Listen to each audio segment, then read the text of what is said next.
سلام كما يتوعلو كبرى سمعتنا أرست زيناتات بمقدم نلو معربي شوعات تتكمتي زدالنا يوم حز صارت زيناتات هاقرات نورديكا سعيبنا أخنار والكمينة نمكت تالكم نعدم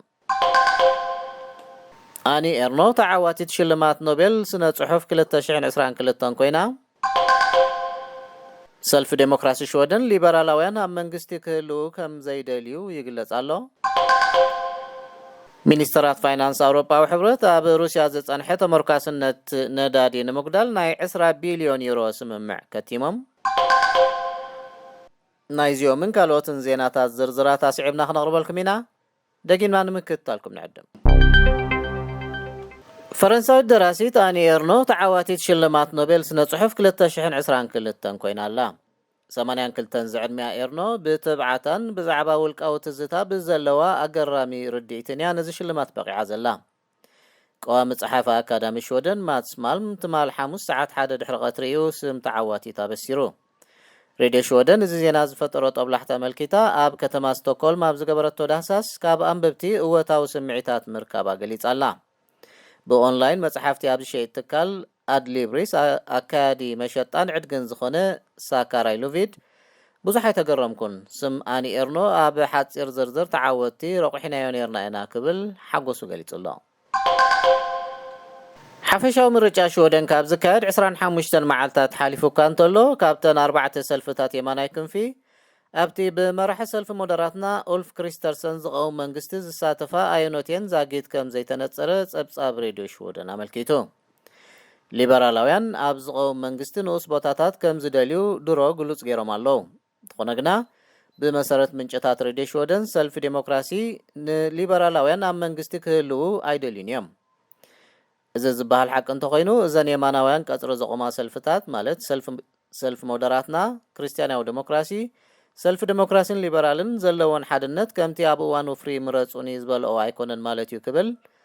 ኣብ ዩኒቨርሲቲ ዮተበሪ ተመራማሪ ዓውዲ ፖለቲካ ዮናስ ሂምፎርስ ገሊጹ ኣሎ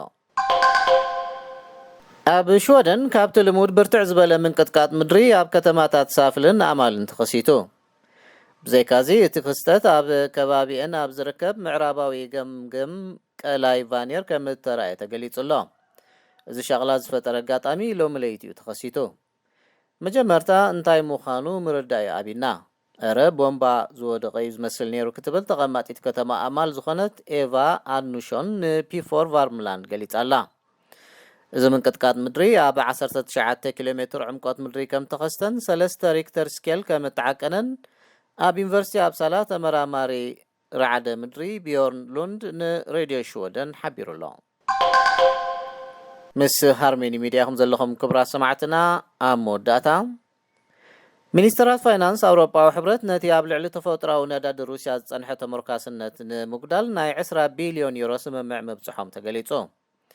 ክሳብ 113 ሚልዮን ዩሮ ዝኸውን ገንዘብ ነዚ ዕላማ ክምወል ምዃኑ መንግስቲ ፊንላንድ ዝሓለፈ ሰሉስ ኣብ ዝሃቦ መግለፂ ኣፍሊጡ ኣሎ ኣብ ባህርያዊ ነዳዲ ዝምርኮሳ ኣባላት ሃገራት አውሮፓዊ ሕብረት ብፍላይ ዝበዝሐ ብጽሒት ዝምወላ ክፍንወለን ምዃኑ ማዕከን ዜና ኤስቲቲ ጸብጺቡ ኣሎ